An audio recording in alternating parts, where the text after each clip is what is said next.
Good day, friends. In today's video, I'll discuss Pakistan's exceptional constitutional amendment bill, which has proposed sweeping powers for the army chief. This, I believe, will be detrimental to Pakistan military's recently demonstrated credible deterrence, which is also the basis of Pakistan's risen geopolitical profile. And since Operation Sindoor is on pause, this bill runs the risk of a hot war between India and Pakistan with consequences for the region and the world. So it's a serious matter. Bill needs to be considered seriously. While the bill has many things it talks about, it's about military matters, it is about judiciary, center-state relations. I am focusing only on the military matters because that is at the heart of this bill. And the changes that it has proposed in the military, they have been listed in the Dawn newspaper. I have picked up three of those changes and I'll look at them.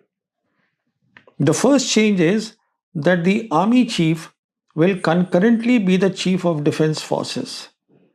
Now, what this means is that in the pack of three, where there are three chiefs of the three services, all four-star officers, constitutionally the leader of this pack will be the army chief. In other words, what this means is that while the three chiefs can have discussion on critical matters, it is the boss who will prevail. Constitutionally, he can do that. Now, the second point or the second big change is that the four-star officer, the post of the chairman, joint chiefs of staff, is to be done away with. It will be abolished when the present incumbent, General Mirza, he relinquishes office on 27th of November. Now, when the post is not there, then his headquarters, which is joint staff headquarters, is also unnecessary. In other words, today the joint staff headquarters has under it two very important organizations which will become headless. One organization is the Strategic Plans Division, which is responsible for Pakistan's nuclear weapons, and the second is the three strategic commands of the three services which have under them the strategic assets which support the nuclear weapons. So they'll become headless. Another thing that will happen is it will impact on the National Command Authority, the highest body in Pakistan which looks at defense and security, headed by the Prime Minister. What will happen is that the key military representative in the National Command Authority right now is the chairman, joint chiefs of staff. And once he's not there, then it becomes very obvious that it is the army chief who at present is one of the members of the three services. And given his risen profile constitutionally, he will become not only the key military representative in the National Command Authority, but he's likely to overshadow or sidestep the Prime Minister in decision making at the National Command Authority. And this organization or authority looks at issues of war and peace, and specifically it looks at the use of nuclear weapons if and when it is to be done. Now, the third big change is the creation of a new organization called National Strategic Command, which will be headed by a commander who will be appointed by the Prime Minister on the recommendation of the Army Chief. In my assessment, those two headless organizations will come here under the National Strategic Command, with this commander overseeing this command, which has been appointed by the army chief, because through this, in this way, and I will explain this a little more a little later, this way the army chief will retain total command and control of Pakistan's nuclear weapon and strategic assets. Now, when we look at these three big changes, it tells us that the army chief in Pakistan, once the bill is passed, he will decide matters of conventional warfare, all aspects of it. He will be the last word. Then it is the Pakistan Army Chief who will be the sole custodian or the big person who will decide command and control of Pakistan's nuclear weapons. And he, as the prevailing authority in the National Command Authority, will decide issues of war and peace, obviously more with India, and will also decide if and when Pakistan's nuclear weapons are to be used. Now, in any democracy, this is a scary scenario where you have one single person, army chief, deciding so many things concerning war and peace, and especially for Pakistan, since it has two fronts and both are tense. And here is the point that I want to make. This bill and what it has proposed, unlimited powers for the army chief, is actually not in sync at all with the verdict of the 4-day operation, which happened in May, which India called Sindoor and Pakistan called Operation Bunyane Marsoos. Now, that verdict of this operation of Pakistan is entirely different. It does not talk at all about the requirement of army chief being given unlimited powers, and let me explain this. The key verdict of this 4-day operation was that the international community assessed Pakistan military to be a peer competitor of the Indian military.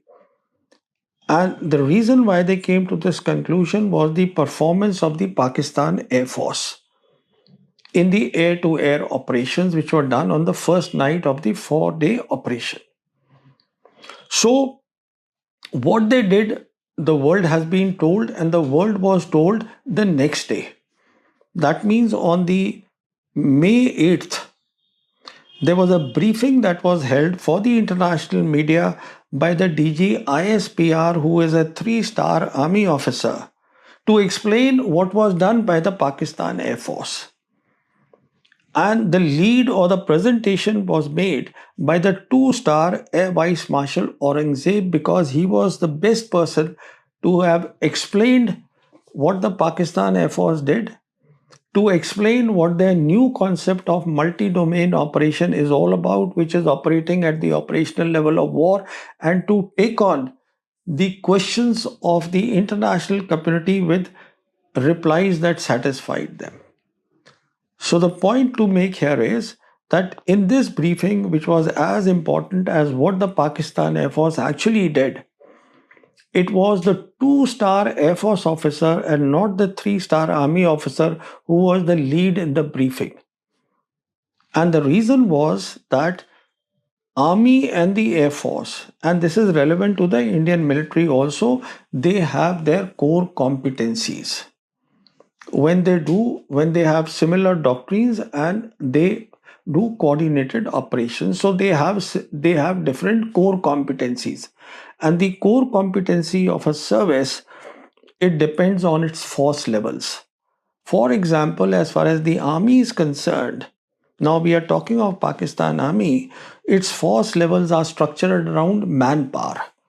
So it's about manpower, more people, it is less about technology, which is not the case with the Air Force and the Navy. Their force levels are structured around platforms and technologies, and as more and more technologies come in warfare, these are the people of these two services, the Air Force and the Navy, who get to understand and to get the technology in their service faster than the army. Because of this basic thing, which is the core competencies are different. Now, and this is of course also the reason why when in Pakistan they set up the Center for Artificial Intelligence and Computing, it a very technical thing, technology intensive. So it was under the Pakistan Air Force and not the Pakistan Army. So once we understand this basic thing, here is my point. And the point is, it is not unusual in the Pakistan Army to have the chief by deep selection. So a situation can come, which is very much possible, that there is a army chief who is junior in seniority to the Air Force chief, who understands much less of technology than the Air Force chief understands, but it is the army chief who constitutionally will have the last word on deterrence and last word on conventional war. And this is the reason, if this is considered seriously, one would definitely conclude that it does not really help Pakistan military's deterrence. Now, if I take this argument further, you see the Pakistan Navy. Pakistan Navy, we know by 2028 it is to get 8 Hangur submarines from China, and these submarines will have the AIP, which is air independent propulsion, and the role of the Pakistan Navy is expanding. And I have done a video on this earlier to say that along with plan, which is there uh, in Djibouti, in the Horn of Africa, the Pakistan Navy will be playing an important role in the stabilization of the Western Indian Ocean region. So my second point on this is that as more and more technology comes and as the operational level of war evolves, we have to look at the cutting edge military, which has today the operational level of war, which is at the cutting edge. And this is applicable both to the Pakistan military as well as the Indian military, what I'm saying. And that is the PLA. Now, PLA did its 2014, it gave out its military strategy based on which it did the 2015 structural reforms. And as part of that, the army or the land forces, they were cut drastically. And the money and the technology went into the rocket force, it went into PLAF, Air Force, and Navy. So we have to keep this in mind. When you consider this, it becomes very clear that status quo will be best for the Pakistan military's deterrence, where all the three services have the say and they do coordinated operations. Now I come to the nuclear aspect. Now, as far as this is concerned, a bit of a background becomes important.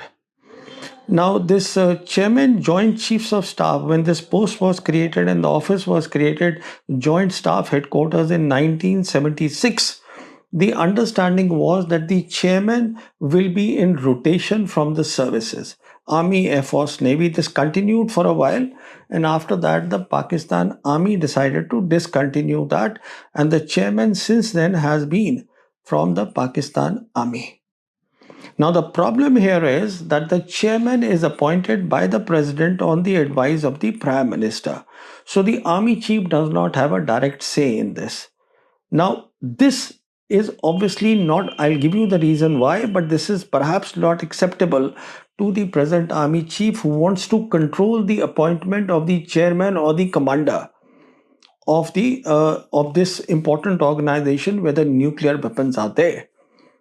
And therefore, in my assessment, what I said, those two organizations, now they have come under the National Strategic Command, which is under a commander, which in my reckoning would be a 3-star officer and not a 4-star officer, like the Chairman Joint Chiefs of Staff. And this officer will be directly under the Army Chief. So now the point is, for the army, the Pakistan Army, nuclear weapons were not really about war fighting at all. So they kept the nuclear weapons, the SPD, under the 4-star army officer, which is the chairman, Joint Chiefs of Staff Committee. Chairman Joint Chiefs of Staff. They kept it under him. So what has happened now that the army chief wants it under his direct control? And I think the answer is to be found in what President Trump has been saying for quite some time. President Trump, who has given a strategic role to Pakistan, has repeatedly said that he's the one who brought peace between India and Pakistan. He got the ceasefire in that 4-day operation and he stopped a nuclear war. He's repeatedly spoken about stopping a nuclear war. I think this is what has spurred Asim Munir to now seriously consider that yes, while the nuclear weapons have no role in war fighting with India, they are important for the risen profile of Pakistan, geopolitical profile, and therefore they should now be directly under the Pakistan Army Chief. And in my assessment, this is the reason why all these changes have been made and why the Joint Staff Headquarters has been done away with and the National Strategic Command has been created. But this is for the Pakistan military to decide. Now, here is my key point that I want to, why I made this video. My reason is that when you give so much of power to a single person, and given the state of India Pakistan relations, we know they are not normal. We know that Pakistan regularly accuses India of meddling in Baluchistan, bringing their instability by supporting the BLA, and that India is behind the support of TTP in Afghanistan against Pakistan. And on the Indian side, it is regularly said that it is the Pakistan army and the army chief who's behind the proxy war that is going on in Jammu and Kashmir.